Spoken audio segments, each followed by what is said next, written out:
It's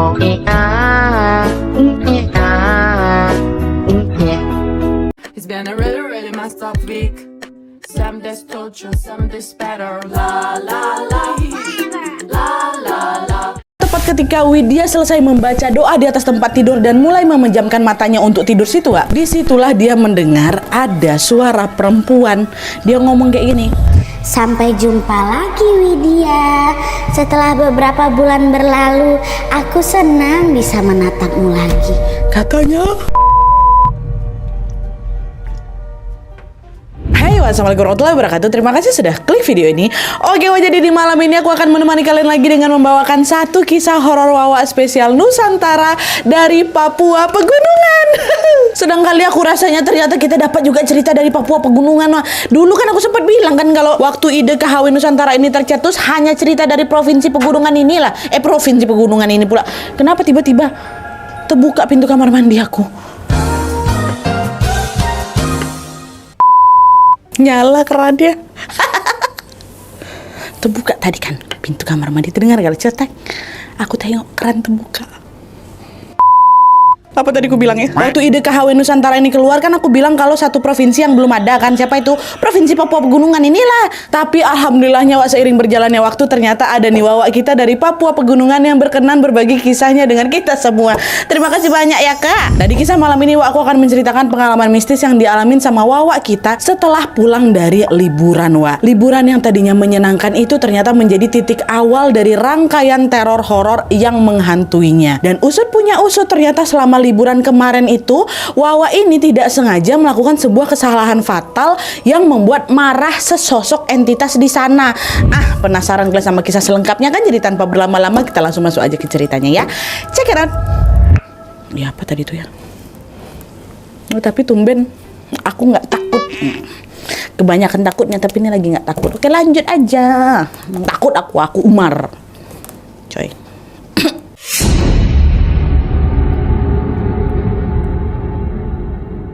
Oke, jadi kisah yang aku ceritakan malam ini dikirim sama Wawa kita yang bernama Widya dari Provinsi Papua Pegunungan. Halo Widya. Jadi, Wak, pengalaman horor yang dialami sama Widya ini terjadi ketika dia kelas 2 SMA.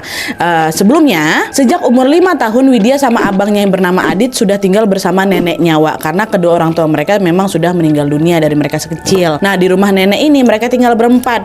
Ada Widya, Bang Adit, neneknya sama Tante Lina. Ini saudara dari orang tuanya. Jadi di rumah tuh ada berempat ya. Mereka tinggal di rumahnya nenek. Nah, kebiasaan di rumah nenek kami ini, Nadia, biasanya pada saat malam tiba, Widya sama keluarganya ini memang jarang punya kegiatan bersama, Wak. Jadi setelah malam, mereka bakal asik sendiri-sendiri gitulah. Sama halnya seperti pada suatu malam inilah nih. Sekitar jam 8 malam setelah selesai makan, mereka langsung beres-beres dan masuk ke dalam kamar. Pada saat itu nenek sama Tante Lina masih ngobrol tuh di ruang tengah. Sementara Bang Adit sama Widya memilih untuk menyendiri di kamar mereka masing-masing. Nah, di salah satu dinding kamarnya Widya, Wak, ada macam tak kecil jendela gitulah yang langsung menghadap lurus ke rumah tetangganya. Tapi ini jendelanya tuh nggak macam jendela kita yang besar gitu, jendelanya kecil, jadi macam muat kepala kita kayak gini aja lah. Itu pun juga jendela mati, Wak, jadi nggak bisa dibuka. Pokoknya ukurannya seukuran paling 20 x 20 cm gitu kan. Nah, dari jendela itu samar-samar Widya melihat lampu rumah tetangganya masih menyala. Dia pokoknya bisa nengok lah keluar gitu. Dah lah, Widya balik lagi dengan aktivitasnya. Karena pada saat itu Widya belum ngantuk, akhirnya dia pun menghabiskan waktunya dengan rebahan di kasur sambil main handphone. Nah, saking asiknya main handphone, tanpa terasa waktu sudah memasukkan pukul 10 malam. Nah, pas sudah mau tidur ini, Wak, Widya tiba-tiba mau pergilah dia ke kamar mandi kan. Nah, waktu dia selesai buang hajat, dia balik lagi ke dalam kamarnya. Di luar ada sepi tuh. Nah, tepat ketika Widya ini masuk kamar dan pandangannya tertuju ke jendela petak tadi, disitulah Widya langsung dibuat kaget ketika dia melihat ada, bayangkan ya, sosok perempuan yang sedang melambai ke Widya. Si sosok ini bukan manusia ya, hantu. Dia menatap Widya sambil tersenyum. Tapi seramnya, Nat, senyumnya tuh lebar kali sampai ke telinga tuh. Dia sambil lambai-lambaikan tangan kaku.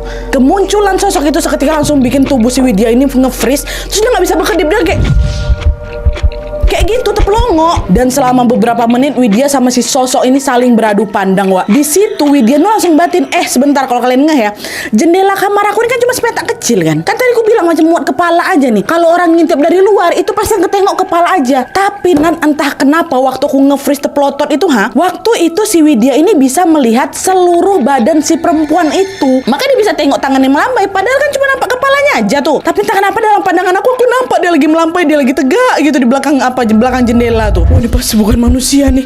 Siapa nih? Dan itu adalah kali pertamanya Widya melihat sosok astral. Widya nih tumpul, Wak, macam nggak pernah aku nengok hantu nah dia. Waktu itulah aku nengok. Lalu nggak lama kemudian waktu lagi bertatap-tatap ini, Widya mendengar ada suara ketawa perempuan yang muncul nggak dari situ, dari telinga kirinya. Ini masih nggak berkedip nih matanya, masih tepelongok deh ya. Kata suara itu. Refleks Widya langsung berdoa dan membaca surat-surat pendek yang dia hafal. Alhamdulillahnya tidak lama kemudian tubuh Widya udah nggak nge-freeze lagi, dan di situ pun Widya langsung bisa mengedipkan matanya berkali-kali gitu. Tadi kan tepelongok dia tuh. Dan ketika dia kembali lagi menatap ke arah jendela itu, sosok perempuan tadi menghilang, Wak. Ya, Widya yang masih kaget, masih lemas, langsung buru-buru ke lemari, diambil sarung abangnya, dan dengan cepat dia langsung menutup jendela kamarnya itu pakai sarung itu. Dia langsung naik atas kasur, dia baca doa, mau tidur ya nih kan. Jauhkan setan-setan itu, ya Allah, ya Allah, ya Allah. Ketakutan dia kan, Wak. Dia rencana mau beranjak tidur lagi nih. Dan di situ Widya mikir kalau teror mistis yang baru saja dialami tadi udah berakhir, Wak. Tapi ternyata dugaan dia salah. Di mana tepat ketika Widya selesai membaca doa di atas tempat tidur dan mulai memejamkan matanya untuk tidur situ, Wak. Disitulah dia mendengar ada suara perempuan. Dia ngomong kayak gini. Sampai jumpa lagi Widya. Setelah beberapa bulan berlalu, aku senang bisa menatapmu lagi. Katanya, aduh ini baru merinding aku nih. Dibisin kayak gitu langsung melek lagi lah mataku, Nat. Dan kali ini Widya betul-betul ketakutan dan gak berani tidur sendiri, Wak. Akhirnya pada saat itu juga Widya bangkit dari kasurnya, berlari aku ke kamar nenek aku, tidur aku sama nenek aku. Ditanya sama nenek, kenapa kok pindah sini? Nggak apa-apa nenek, aku mau tidur sini aja sama nenek. Ale sayang nenek, ada bawa yuk. Katanya, dah tidur. Nggak mau dicerita sama neneknya kan. Karena memang di rumahku nggak pernah ada apa-apa, Nadia. Nggak pernah ada yang seram-seram kayak gitu.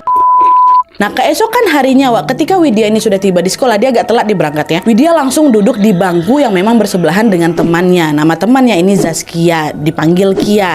Nah, selain sebagai teman sebangkunya, Kia ini merupakan sahabat baiknya Widya dari SD, Wak. Dari dulu Widya ini mengenal Kia sebagai orang yang sangat menyenangkan, ceria, dan selalu jadi mood boosternya gitu lah. Pokoknya bestinya kali lah si Kia ini. Tapi pada suatu hari, Kia yang memang biasanya suka bercanda itu secara mendadak berubah sikap, Wak. Dia ini tiba-tiba menjauh gitu loh, seolah sedang jaga jarak gitulah sama aku, Nadia. Widya nggak tahu nih, Wak, apa penyebab sahabat baiknya itu berubah sikap. Tapi yang jelas kata Widya nih, Wak, ya, Kia ini jadi aneh sejak mereka pulang liburan pada awal tahun kemarin. Dan setiap kali ku tanyakan, kenapa kamu kayak gini? Waktu liburan kemarin aku ada salah apa sama kamu? Aku tanya kayak gitu kan. Dan pertanyaan itu selalu dijawab sama Kia dengan kalimat super singkat, nggak apa-apa. Nggak apa-apa kok, selalu kayak gitu aja dia. Nah, pada pagi hari waktu Widya baru datang ini, sikap janggal Kia tadi lagi-lagi terjadi, Wak. Masih diam-diam dia. Widya waktu itu lagi-lagi sempat sedikit mengajak basa-basi lah gitu kan. Di situ Widya bilang, iya Allah Kia, aku kesiangan loh. Aku kira tadi aku bakal telat sampai sekolah. Untung masih keburu nih. Aku tadi sampai jam berapa di sini sayang? Udah sarapanmu? Nah, dengar ucapan Widya itu, Kia lagi-lagi cuma diam, Wak, tanpa menjawab apa-apa. Tapi anehnya, Nat, di pagi itu Kia kan biasanya cuma jaga jarak aja sama aku gitu kan. Nah, pagi itu Kia ini malah memandangi wajah Widya dengan tatapan yang ketakutan.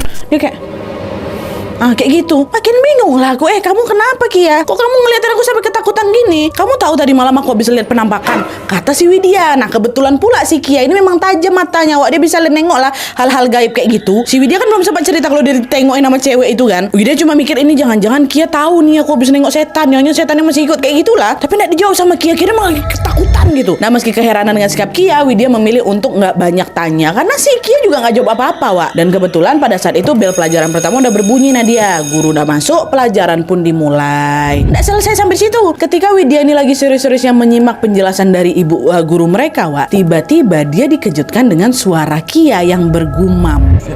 Kayak gitu, Wak. Dengan lirih, makin ku perjelaskan itu pendengaran aku. Si Kia ini ngomong apa?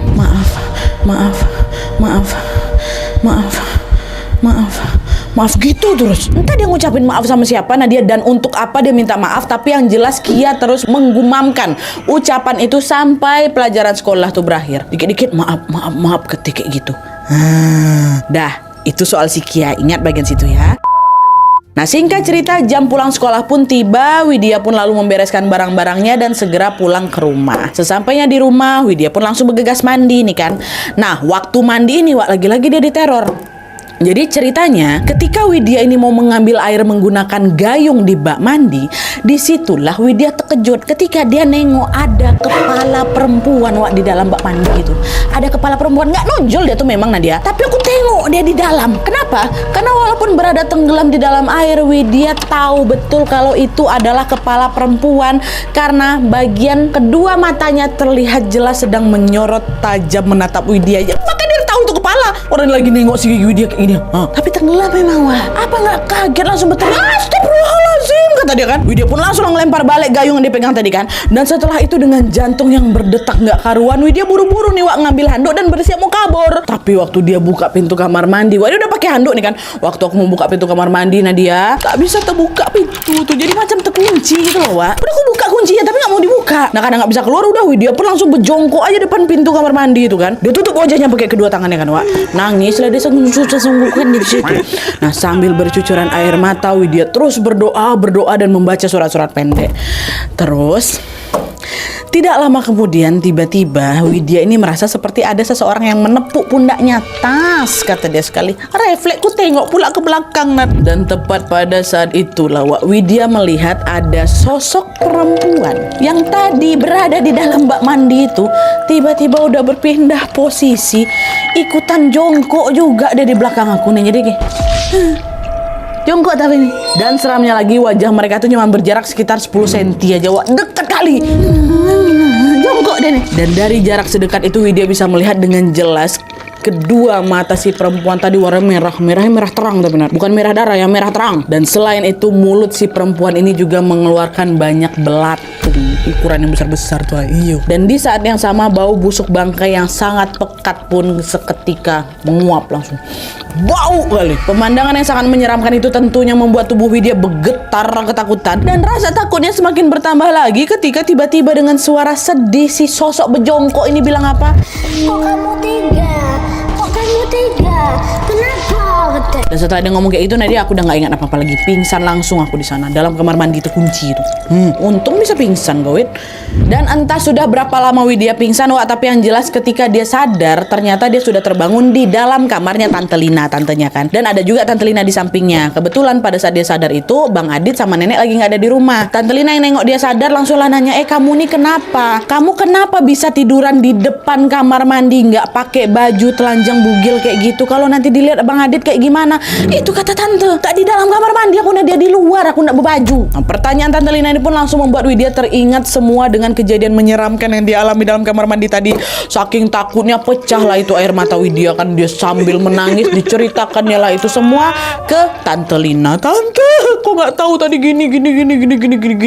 Nah setelah mendengar ceritanya dari Widya, awalnya Tante Lina ini nggak percaya masa sih Wid? Nggak mungkin lah Wid, orang kan di rumah kita nggak pernah ada apa-apa. Benar Tante, orang waktu dia pukul juga pundaknya Widya tuh, makanya Widya tengok dia kejongkok gitu kan. Nah waktu Tante Lina meriksa kedua pundaknya Widya yang ditepuk sama si sosok itu, kata si Widya, baru dari situlah Tante Lina ini terkejut. Gara-gara apa? Ternyata pada saat itu kedua pundaknya Widya ini sudah dalam kondisi lebam menghitam gitu loh. Disitulah Tante Lina dipercaya. Nah karena takut terjadi apa-apa sama aku kan, langsung Tante Lina berinisiatif mengajak Widya ke rumahnya seorang ustadz yang ada di sana. Pergilah berdua mereka ke sana kan. Singkat cerita, sesampainya di rumah Pak Ustadz, ternyata Pak Ustadz nggak ada di rumah. Kata orang rumah ada di masjid Bapak Bu, katanya. Akhirnya tanpa pikir panjang, Tante Lina sama Widya pun langsung lah pergi ke mana? Ke masjid buat ketemu sama Ustadz. Sesampainya di masjid, ketika Widya baru saja melangkahkan kakinya masuk ke dalam masjid, secara mengejutkan pandangan aku hitam Nadia. Hitam. Pingsan lagi si Widya. Baru mau masuk masjid tuh. Dan entah berapa lama Widya pingsan, tapi yang jelas pada saat dia terbangun disitulah Widya melihat ada banyak sekali orang yang mengelilinginya, termasuk Bang Adit sama nenek nyusul mereka ke masjid. Lalu setelah Widya ini sadar, Pak Ustadz ini langsung lah ngampirin si Widya, nanya, siapa namamu? Katanya. Widya Pak, kata Widya. Dan jawaban Widya itu seketika membuat semua orang yang ada di masjid itu lega. Wah alhamdulillah, kata mereka. Apa nih? Dan gak lama kemudian tiba-tiba Pak Ustadz ngomong kayak gini lagi, Nak, besok-besok jangan pernah kamu membuang benda sembarangan ya. Ingat, mau sebagus apapun benda itu, kalau ada larangan untuk diambil, ya jangan nekat diambil. Kata Pak Ustadz. Tak ngerti lah aku maksud Pak Ustadz apa ngomong kayak gitu, karena dia aku baru bangun tiba-tiba Bapak ngomong kayak gitu. Tapi karena Widya merasa tubuhnya udah terlalu lemas, macam orang habis berantem katanya kan. Aku macam kehabisan tenaga kali lah. Akhirnya di situ dia cuman iya Pak Ustadz, iya cuma ngangguk-ngangguk aja mengiyakan semua ucapannya si Pak Ustadz tadi. Nah, singkat cerita karena memang Widya sudah sadar dari pingsannya, Tante Lina, Nenek dan Bang Adit pun langsung mengajak Widya pulang ke rumah. Mereka berpamitan lah ke Pak Ustadz tadi dan tidak lupa juga mengucapkan terima kasih kepada beliau. Nah, pada saat mereka berempat melangkah keluar masjid tuh, disitulah tanpa sengaja Widya tengok beberapa kaca masjid di jendela beberapa kaca jendela di masjid itu pecah semuanya. Dan selain itu Widya juga notice kalau ada beberapa bekas luka cakaran di kedua kaki dan tangannya Tante Lina. Nengok kejanggalan itu ya Widya penasaran juga lah kan, tadi sebenarnya aku nih kenapa nih kok keadaannya bisa sampai kayak gini. Tadi aku datang nggak ada pecah-pecah jendela masjid nih. Tante aku juga kayak baik-baik aja, kenapa aku nih ya. Tapi meskipun penasaran, Widya lebih memilih untuk diam karena dia tadi masih lemas dia. Nah, sesampainya di rumah Widya pun langsung lah disuruh mandi sama orang rumah. Udahlah mandilah kamu dulu, beres-beres. Pada saat itu Tante Lina, Nenek sama Bang Adit juga masih diam mereka nggak cerita nih tentang apa yang sebenarnya terjadi sama Widya waktu dia pingsan tadi. Mungkin mereka ini sengaja ingin mempersilahkan Widya buat bersih-bersih dulu, buat mandi dulu, buat biar tenang dulu lah gitu kan, baru nanti mereka cerita. Ya udah mandilah kau dulu Widya, kata mereka. Nah, setelah selesai mandi, Widya masuklah ke dalam kamar untuk berganti pakaian. Lalu tidak lama kemudian dia dengar Tante Lina ngetok pintu. Widya, udah selesai ganti bajunya, boleh kami masuk katanya. Boleh Tante, masuklah gitu. Dah, masuklah ini Tante Lina, Nenek sama Bang Adit kan ke dalam kamarnya Widya. Tidak lama kemudian Tante Lina memulailah percakapan. Dengan lembut Tante Lina bilang, "Widya, waktu kita liburan kemarin, apa ada benda yang kamu ambil dari sana, Nak?" kata Tante. Nah, pertanyaan Tante Lydia ini membuat Widya seketika terdiam bentar. Dia berpikir keras dan berusaha untuk mengingat-ingat semua kejadian selama kami liburan kemarin aja. Oke, bentar aku ingat-ingat dulu ya. Lalu dalam waktu singkat Widya ini tiba-tiba terperanjat, kaget dia bilang, "Astagfirullahaladzim Tante, iya ada Tante, ada," katanya. Nah, penasaran kalian apa yang diambil sama Lina waktu liburan tuh? Tahan dulu ya, karena sebelum lanjut aku mau ceritain dulu nih tentang perjalanan liburan Widya kemarin. Kan tadi udah aku sounding liburan kemana mereka Nadia emangnya? Ini jadi ceritanya pada awal tahun di tahun itu Widya ini sempat pergi berlibur ke suatu daerah. Pada saat itu dia liburan sama Kia, sahabatnya sebangku tadi tuh, Tante Lina dan juga tantenya Kia sama si Widya. Jadi masing-masing bawa tante, berempat nih mereka pergilah ke pantai sana dan mereka berlibur di sana selama beberapa hari. Di hari pertama di sana kami menghabiskan waktu buat rebahan di hotel aja Nadia. Barulah di hari kedua setelah sarapan di hotel, mereka berempat pergi ke sebuah pantai yang memang berada tidak jauh dari hotel mereka. Dan pantai yang mereka kunjungi ini merupakan tempat wisata yang sangat populer sehingga sangat ramai pengunjung yang datang tua. Tapi keramaian itu tidak menyurutkan antusiasme mereka berempat. Selama di pantai mereka sangat seru kali bermain air, mereka berlari-lari dan mengumpulkan kerang-kerang. Beberapa saat kemudian ketika mereka udah mulai lapar lagi, Tante Lina sama tantenya Kia ini beranjaklah pergi mau beli makan. Sementara si Widya sama si Kia masih asik menyusuri pantai untuk mencari kerang. Saking asiknya tanpa terasa ternyata pada saat itu Widya dan Kia ini udah sampai di ujung pantai nih. Ujung pantai yang macam berbatu-batu gitu lah kan. Di antara tumpukan batu-batu yang mereka lihat itu tanpa sengaja disitulah mereka melihat ada semacam guci dari tanah liat yang berukurannya lumayan besar lah gitu Nadia. Melihat guci itu dengan girang si Kia bilang, Widya, kita pakai aja lah guci itu buat wadahin kerang-kerang ini yuk. Kerang kita banyak nih, nggak muat kalau dibawa pakai tangan, kita masukin aja ke dalam guci itu katanya. Widya pun sepakat aja sama ucapan Kia kan. Lalu tanpa pikir panjang dia pun segera langsung mengambil lah guci itu. Nah tapi saat Widya akan mengambil si guci ini, Widya yang ngambil ya, ternyata di permukaan salah satu batu besar yang memang berada tidak jauh dari guci itu, Widya nengok ada tulisan gitu, jangan diambil ya. Waktu itu Widya mikir itu ya cuman ulah orang iseng aja karena tulisan jangan diambil itu macam ditulis asal-asalan pakai batu tuh loh. Makanya Widya pun tetap mengambil guci yang mereka temukan tadi dan dia mengabaikan tulisan itu. Jadi pikir cuma tulisan orang iseng aja, cuma asal-asal kok ada tulisnya. Nah, Widya sama Kia pun betulan tuh dimasukkannya lah kerang-kerang yang mereka ambil tadi ke dalam guci. Setelah itu mereka balik lagi lah ini menemui tante-tante mereka untuk makan bersama. Udah selesai tuh makanan udah dibawa sama mereka. Nah, ketika Tante Lina melihat Widya datang bawa bawa guci tadi, spontan Tante Lina langsung bilang, "Guci apa itu, Nak? Janganlah dibawa, nanti malah menu-menuin tempat. Gak berguna juga tuh, pasti udahlah buang aja," kata Tante Lina. Nah, pada saat itu Widya pun gak ngebantah ucapan tantenya. Dia mikir, iya juga ya, ngapain pula aku bawa ini. Dah, dia pun langsung lah keluarkan kerang-kerang yang dia masukkan tadi ke sana.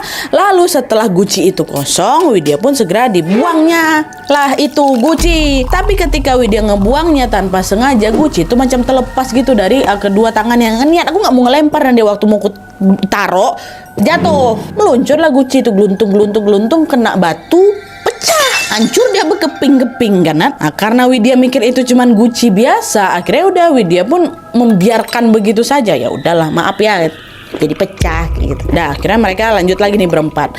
Tanpa terasa waktu pun sudah mulai sore. Mereka bergegas lah semua kembali lagi ke hotel. Awalnya sampai sini semua baik-baik aja, Wak. Sampai akhirnya ketika malam tiba dan semuanya sudah tertidur, disitulah teror menyeramkan ini dimulai. Jadi malam itu ketika semua orang sudah terlelap, tiba-tiba Kia, kawannya si Widya ini teriak. Dia kayak gitu kan. Teriakan itu pun langsung membangunkan mereka berempat. Nah, ternyata waktu ditemui si Kia ini lagi nutupin seluruh tubuhnya pakai selimut. Waktu ditengokin takut kali lah dia pokoknya. Nah, Tante Lina sama Tante Kia pun berusaha untuk menenangkannya. Mereka nanya, "Kia, kenapa? Ada apa?" Nah, di situ dengan suara gemetar Kia bilang, "Tante, tadi aku mimpi Widya nyekek aku. Widya kayak lagi marah kali sama aku sampai dia bilang, 'Kenapa kamu suruh aku ambil rumah dia?' Kenapa?" Kata Widya kayak gitu. "Aku takut." "Kenapa kamu suruh aku ambil rumah dia?"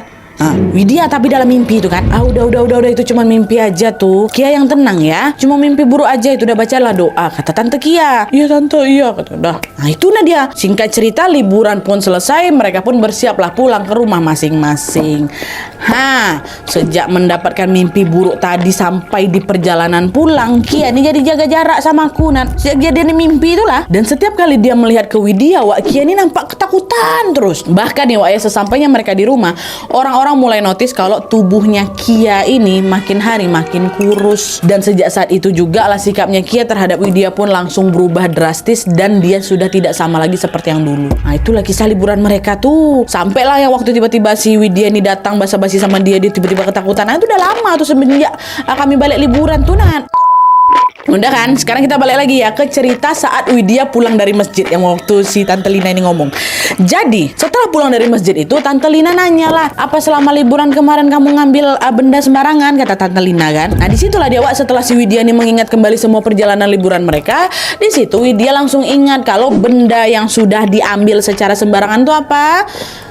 Guci di pantai itu yang pecah berkeping-keping dari tanah liat tuh. Itu di situ makanya si Widya bilang, "Iya ada Tante, astagfirullahaladzim, Widya udah ngambil guci di pantai padahal di sana tulisannya jangan diambil. Oh, guci yang Tante suruh jangan bawa tuh." Itu dia. Dengar hal itu Tante Lina langsung bilang kan, "Bu, betul kan Bu, kata Pak Ustadz," ngomong ke nenek kan.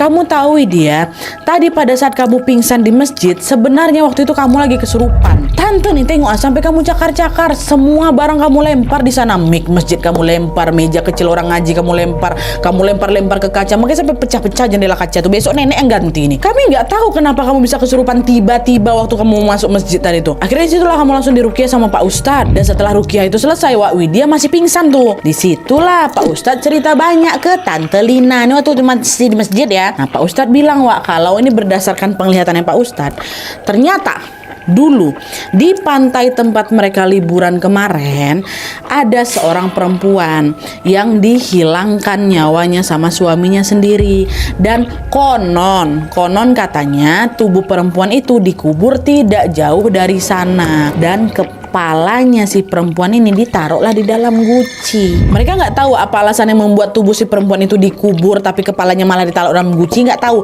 Tapi yang jelas itulah informasi yang didapat dari penglihatannya Pak Ustadz ya. Entah apa dipisah-pisahin nggak tahu, yang penting itu kepala dalam guci, badannya dipisahkan. Dan usut punya usut, guci berisi kepala si perempuan itu dibiarkan tersimpan di pantai itu selama bertahun-tahun, Wak.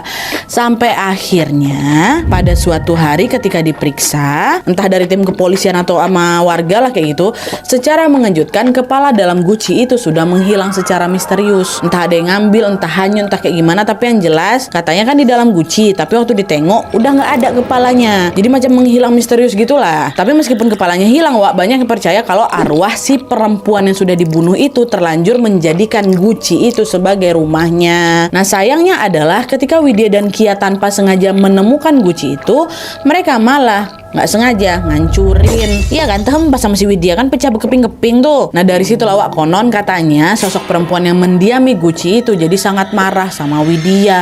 Apalagi setelah gucinya itu rusak, sosok ini ternyata belum juga menemukan tempat baru untuk jadi rumahnya. Dia kan udah nganggap guci itu jadi rumahnya kan. Gegara itulah akhirnya dia ikutan pergi nih ngikutin Widya dan membalas dendam gitu, Wak. Tapi untungnya tadi setelah diruqyah, Pak Ustadz alhamdulillahnya berhasil melepaskan sosok itu dari Widya. Dan sejak diruqyah itu juga lah alhamdulillahnya sikap Kia kepada si Widya bisa kembali seperti semula lagi, Wak. Jadi udah akrab deket lagi lah mereka nih. Nah, kenapa Kia ketakutan? Karena Kia ini kan matanya tajam kan, Wak. Jadi si Kia tuh nengok kalau temannya itu ya si sosok menyeramkan tadi tuh yang dada-dada itu.